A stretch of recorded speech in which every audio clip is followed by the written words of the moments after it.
Hello friends, welcome to KGS Interior Designs.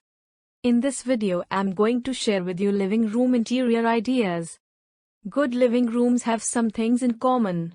They are harmonious, elegant and fit in with the taste and personality of the people who use it. You can have endless possibilities and ideas to decorate your living room. But you need to start with a basic question: what do you want to use it for? It can be a place for social gatherings, or a space to watch TV together in the evening, or also can be used as a dining space when a room separator is implemented. So, before buying furniture for the living room, it is important to take care of the functional needs.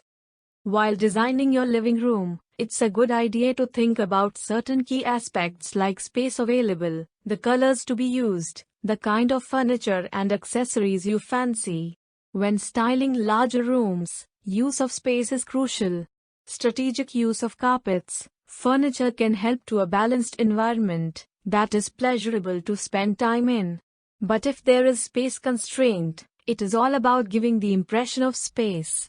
Select clever color schemes for the walls, add textures with bricks or tiles, and find the right balance of furnishings to create a relaxing atmosphere. You can also style up the room using vivid colors or cool, pastel tones as per your wishes.